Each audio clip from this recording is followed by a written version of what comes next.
Bonjour, on est en direct du marché de l'art, c'est Marion Dupuche-Rambert et je suis Art Advisor. Si en avril, un dicton populaire apporte un commentaire météorologique indiquant qu'au début du printemps, on ne peut s'attendre qu'au retour du froid, c'est à cette même période, tous les 2 ans, un moment très attendu par le monde de l'art qui, des 4 coins de la planète, tourne son regard vers un archipel de la mer Adriatique beaucoup plus chaud. Alors je vous propose un zoom sur Venise, la Sérénissime, si belle mais fragilisée par la montée incontournable des eaux. Car lorsqu'on veut capter l'art en train de se faire, on se rend en avril à Venise pour la Biennale di Arte, où nombre de nations présentent leurs artistes, 331 cette année, pour cette 60e édition anniversaire.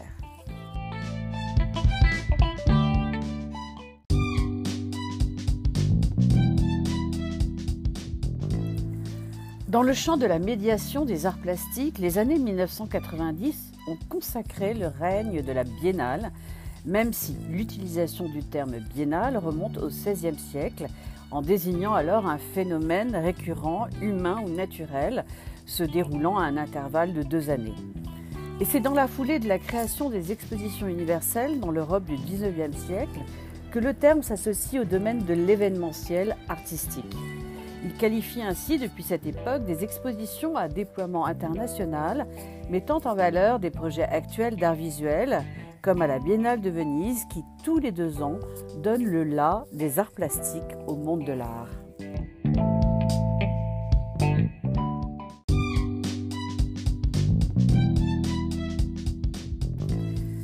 Malgré un contexte international très tendu, la 60e édition vénitienne de la Biennale di Arte, intitulée « Étrangers partout », Foreigners Everywhere, sous le commissariat d'Adriano Pedrosa, s'est ouverte officiellement le 20 avril dernier, et alors que les journées d'avant-première professionnelles de cette édition anniversaire touchent à leur fin, elle laisse place aux amoureux de la découverte artistique, aux collectionneurs épris de curiosité comme aux vrais amateurs d'art contemporain. Le commissaire de l'exposition, Adriano Pedrosa, pour cette édition, a choisi de mettre en avant son goût prononcé pour l'histoire de l'art, doublé de sa nécessité d'inclusion en poursuivant son projet de réécriture du canon, souhaitant définitivement briser les hiérarchies géographiques et stylistiques, voire parfois même éluder les structures chronologiques. Pour illustrer son ambition de projet, il a parsemé l'exposition officielle principale d'œuvres d'artistes décédés aux côtés d'artistes très jeunes, dits White Painters, suggérant ainsi que les diverses sections artistiques pourraient être finalement similaires,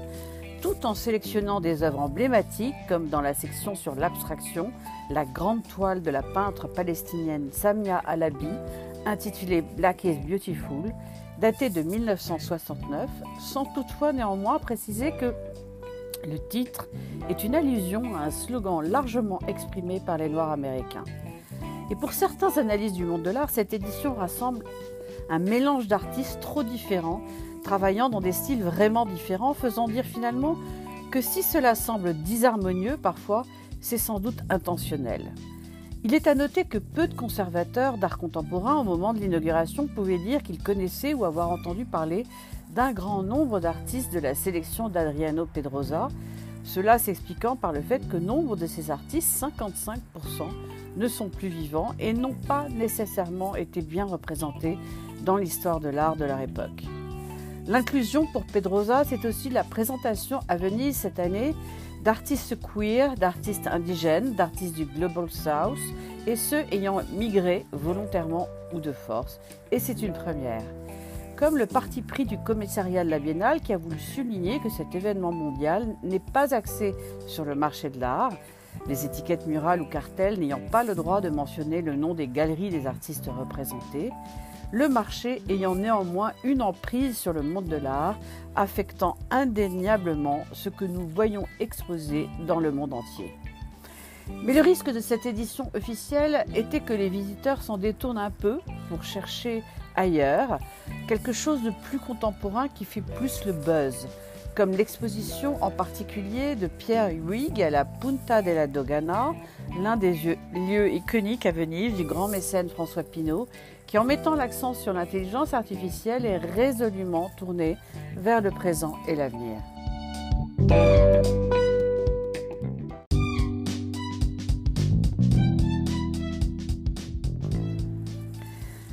Cette 60e édition et cette thématique si singulière, Foreigners Everywhere, étrangers partout, est aussi l'occasion de s'intéresser aux artistes vivants sélectionnés par la Biennale, dont voici une première sélection. Dans la section des Giardini, Matao Collective, un collectif d'art indigène, Gabrielle Goliath, avec sa vidéo Personal Accounts, qui est une artiste sud-africaine très engagée, Teresa Marjoleste, artiste mexicaine qui dénonce les violences et nous présente son interprétation du suaire de Turin. Pablo Delano, qui est artiste photographe portoricain, qui présente son musée de la vieille colonie qui se veut une condamnation du projet impérial et colonial des États-Unis imposé à Porto Rico. Et dans la section de l'Arsenal, Frieda Torazo Jagger, la perturbante toile murale Rage is a Machine in Times of Senseless de l'artiste mexicaine. Brett Graham, qui produit une sculpture massive en bois peint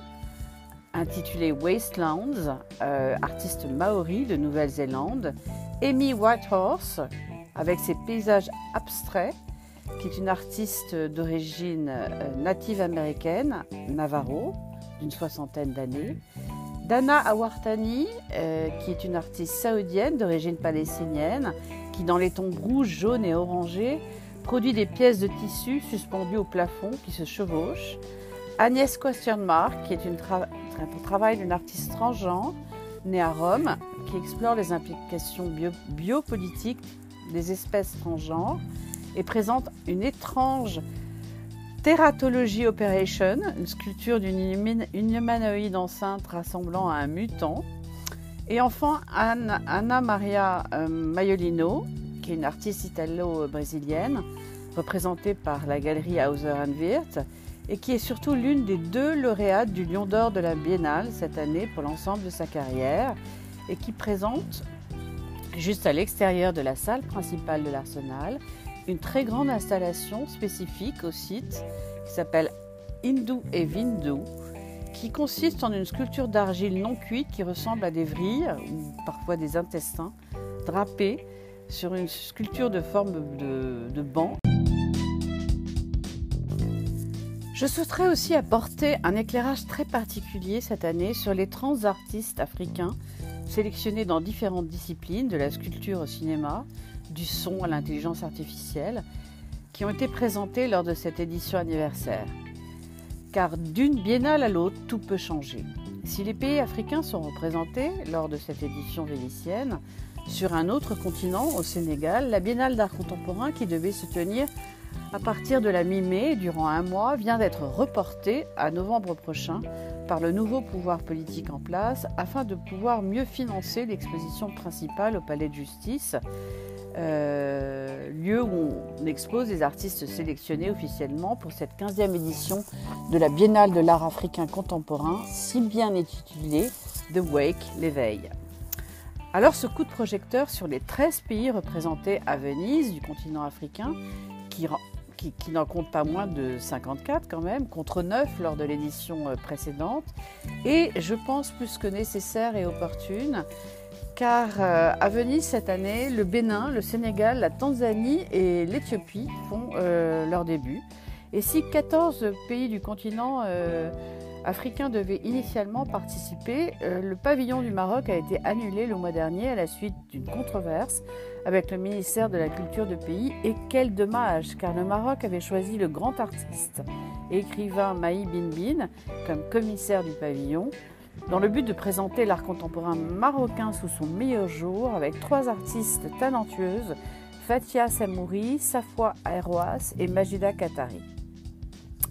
Faisons alors un petit tour d'horizon des représentations africaines, en commençant par l'Égypte, qui est l'un des 2 pays africains à disposer d'un pavillon national permanent depuis longtemps à la Biennale de Venise. L'exposition cette année est organisée et dirigée par Wael Choki, qui invite le public à interroger le passé, fictif avec lui, en présentant Drama 1882, un film centré sur la révolution arabe. Puis tournons-nous vers l'Afrique du Sud qui participe pour la 7e fois à la Biennale de Venise et qui dispose elle aussi d'un pavillon permanent. Sous la direction de l'Institute of Creative Repair, le pavillon de cette année met en lumière le travail de Molemo Molora et Nare Mokoto. Le duo qui travaille ensemble sous le nom de Medeyu Look s'intitule Quiet Ground et c'est un travail qui explore les possibilités de réparation individuelle et collective, un thème tout à fait approprié à l'heure où l'Afrique du Sud célèbre ses 30 ans de démocratie. C'est par ailleurs la première participation du Sénégal à la Biennale de Venise, curatée par Mariemba et Massama Mbaye, avec pour thème Buck Limit. Et le pavillon sénégalais fait des débuts remarqués pour cette édition 2024. Il met en lumière les œuvres d'un seul artiste, Alioune Diane, avec une approche artistique très novatrice qu'il nomme lui-même figuro abstro. Alioune Diane dépeint des tableaux disparates, explorant des thèmes cruciaux tels que le rôle des femmes, les discriminations, l'écologie, ainsi que les notions de transmission et de patrimoine.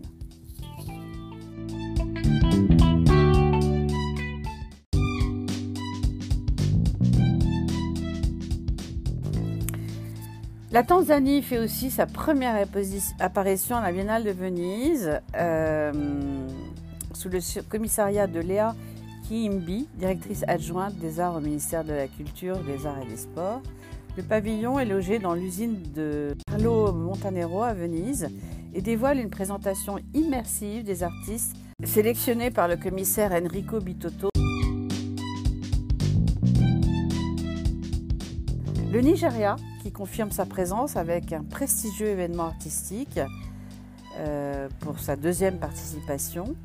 qui s'appelle Nigeria Imaginary et qui est dirigé par la commissaire de l'art contemporain et moderne du MOWA, Andrea Emelif. C'est une exposition collective qui va présenter sous différentes perspectives et idées la vision de 8 artistes très talentueux: Precious Okoyomon, Tuni Adewani Jones, Ben Nwowu, Wole Soyinka et Chinua Achebe, Toyin Oli Odutola et Abraham Ogobaz, ainsi que Fatima Togo.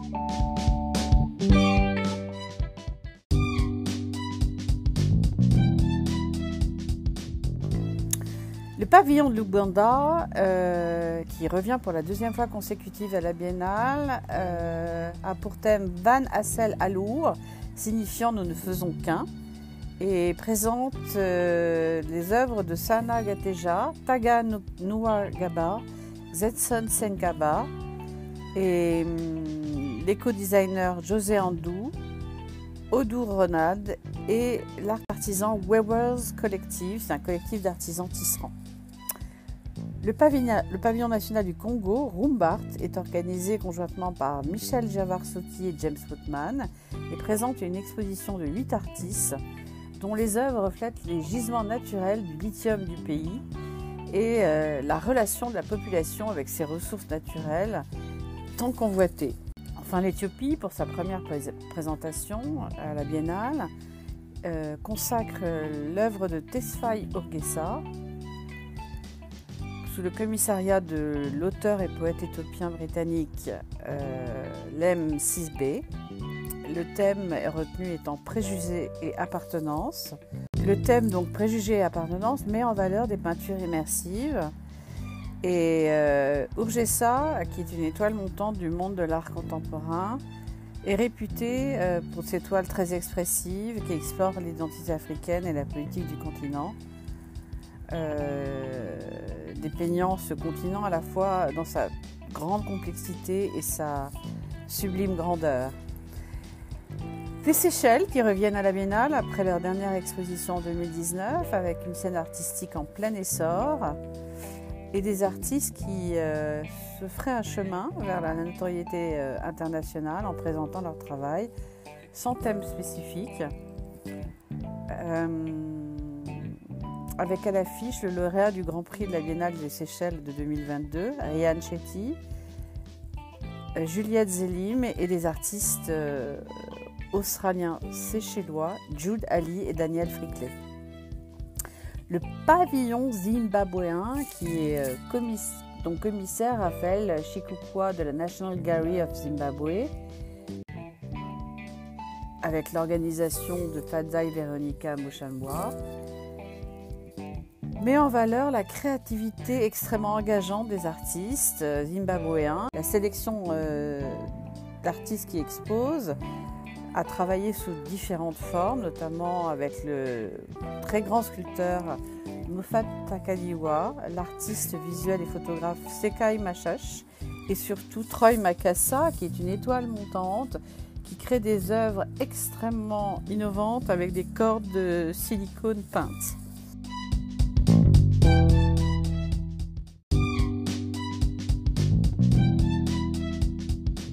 Enfin, le Cameroun, qui lors de ses débuts en 2022 à la Biennale de Venise, était le premier pays à présenter une exposition officielle sur le NFT, Non-Fungible Token. Cette année a choisi les commissaires Paul-Emmanuel Logamaok et Sandro Orlandi-Stagel, qui ont opté pour une exposition Carbonate Zéro, très dans l'air du temps,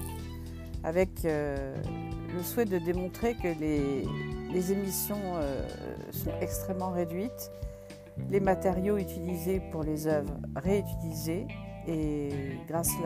à cela, des arbres seront plantés au Cameroun pour compenser les émissions de CO2 pendant l'exposition.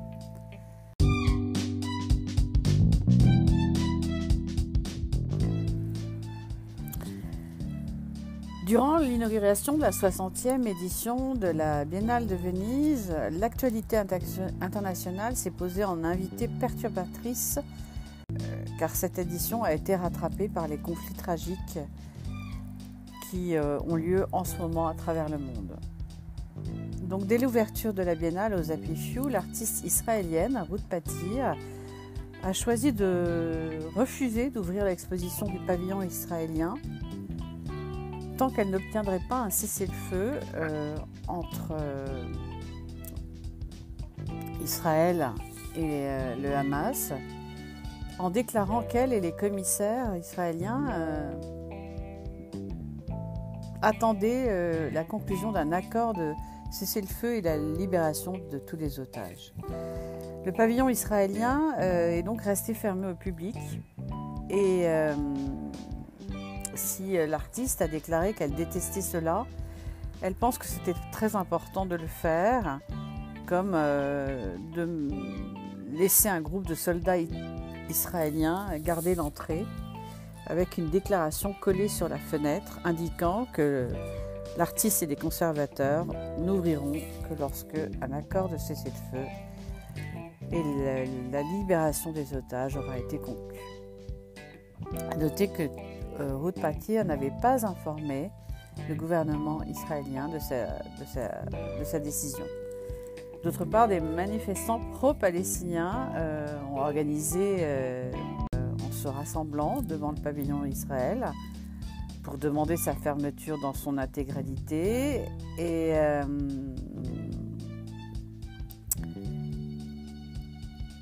et d'autres se sont dirigés vers des pavillons nationaux comme ceux des États-Unis, de la France et de l'Allemagne en scandant « Arrêtez le génocide » et « Viva Palestina ». Et au pavillon américain qui se trouve juste à côté du pavillon israélien, des manifestants sont montés en brandissant un keffiyeh noir et blanc. Parallèlement, de l'autre côté de la ville, un groupe un peu plus restreint de manifestants s'est rassemblé sur le célèbre pont du Rialto et en déployant des banderoles sur lesquelles on pouvait lire « Palestina libera » et « Le monde regarde », tout en agitant des drapeaux palestiniens. Mais à la Biennale de Venise cette année, il y a eu une autre première, puisque le Vatican a fait dialoguer des artistes et des détenues femmes avec la venue si significative du pape François sous le soleil, puisque Jorge Bergoglio est apparu en bonne forme et a honoré un programme chargé de sa présence, avec une visite dans une prison pour femmes et un discours devant les jeunes Vénitiens. Il a ensuite rejoint la place Saint-Marc via un pont éphémère sur le Grand Canal, escorté par une nuée de gondoles voguant sur la lagune. Citant la beauté enchanteresse de la cité des Doges, François, qui a fait de l'écologie une cause centrale de son pontificat,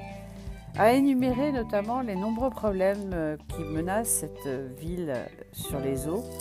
dont le changement climatique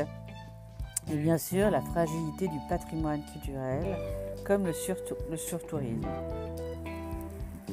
Bien sûr, c'est une déclaration qui résonne avec l'actualité, alors que la ville est classée au patrimoine mondial de l'UNESCO et qu'elle vient d'instaurer une entrée payante de 5 € pour les touristes à la journée afin de désencombrer ces étroites ruelles et ces ponts enjambant les canaux les jours de plus grande influence. Par ailleurs, en invitant plusieurs artistes à créer et à exposer des œuvres en lien avec des femmes incarcérées à la prison de la Giudecca à Venise, le Vatican a provoqué une rencontre très forte et inattendue dans son pavillon, accessible seulement à un nombre limité de visiteurs et sur stricte réservation. C'est un pavillon sans doute l'un des plus percutants, puisqu'il a été installé loin du circuit officiel de l'Arsenal et au cœur de la prison des femmes de Venise, qui est donc située sur l'île de la Giudecca.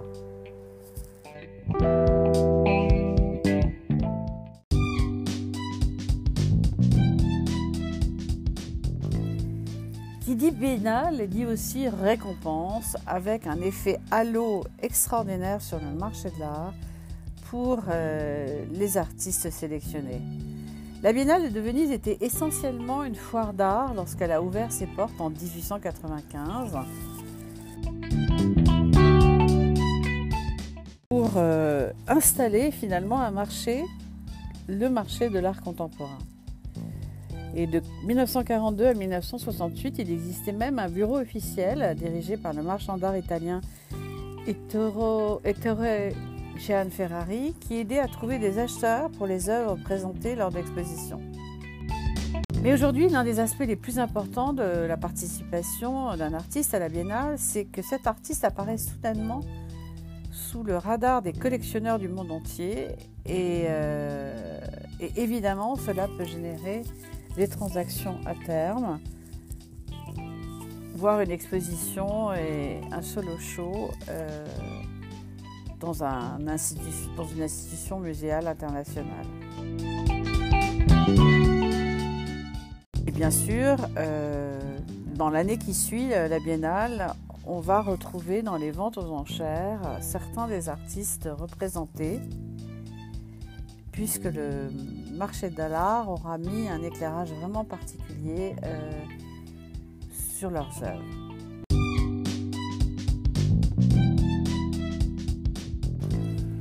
C'est le jury international de la Biennale Arte 2024 qui a remis les prix et qui est présidé par Julia Bryan-Wilson. La cérémonie des remises des prix a eu lieu à Venise le samedi 20 avril et ce jury était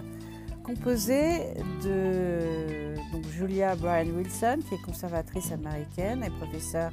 à l'Université de Columbia, Dalia Swaticka, conservatrice et écrivaine indonésienne, de Chika Okeke Agulu, conservatrice et critique d'art nigériane, d'Elena Kripa, conservatrice italienne, et Maria Inés Rodriguez, qui est une conservatrice franco-colombienne. Ils ont décerné les prix officiels suivants: le Lion d'Or pour la meilleure participation nationale,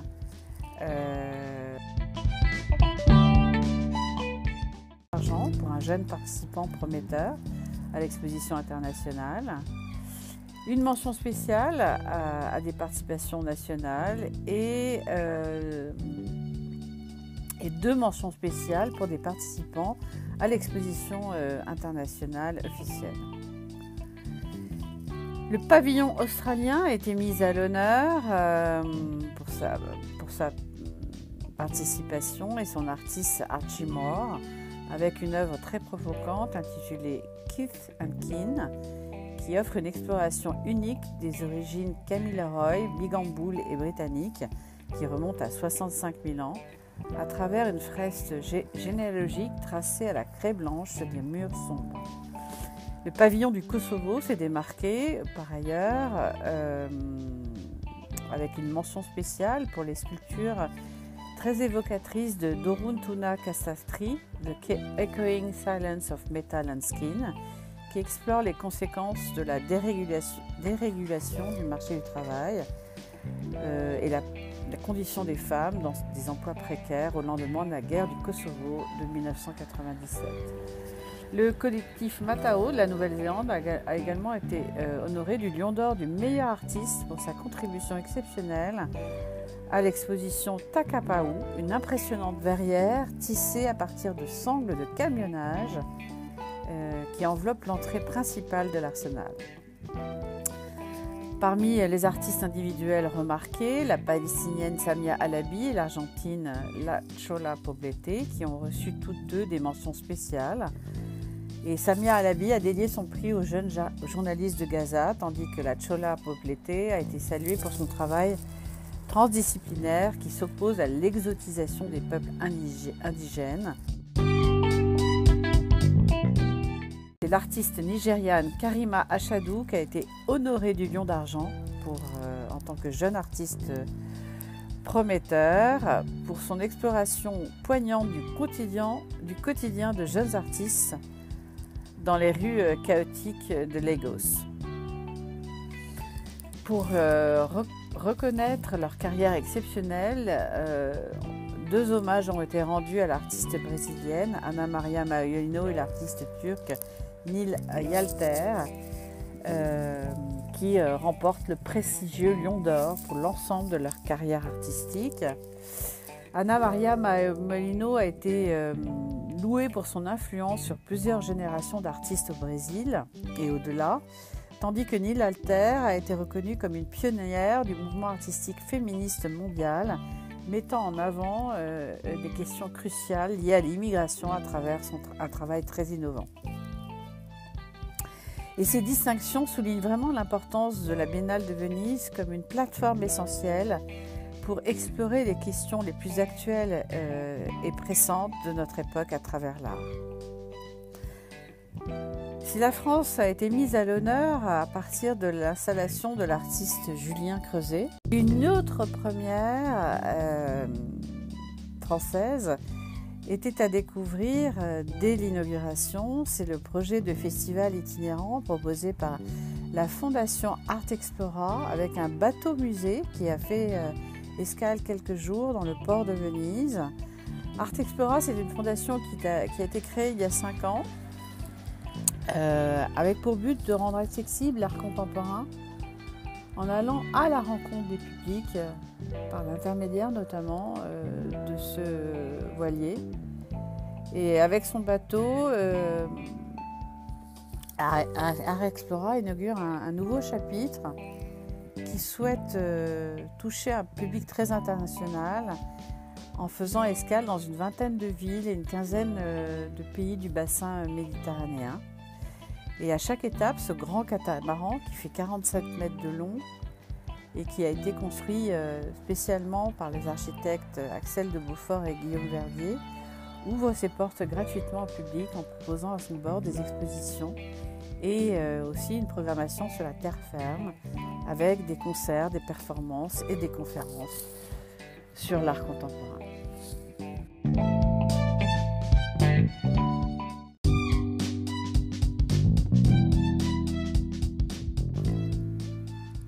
Cette édition de la Biennale d'art contemporain qui présente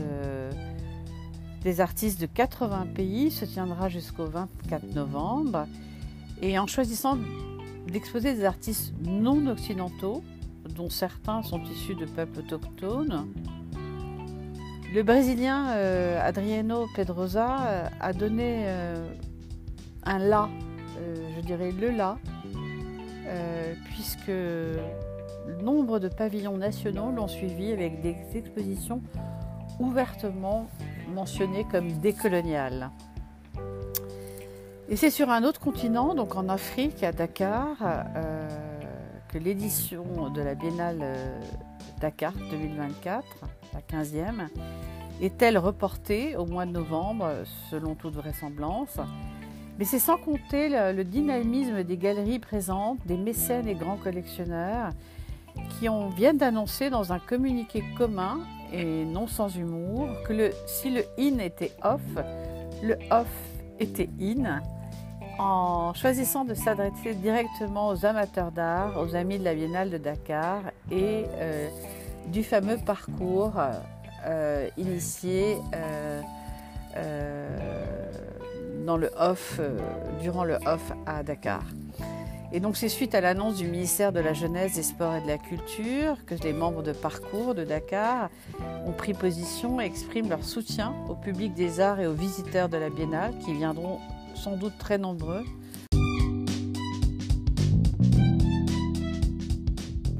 Phénomène culturel d'importance, les biennales d'art contemporain, avant tout, sont des expositions d'œuvres d'art rigoureusement sélectionnées,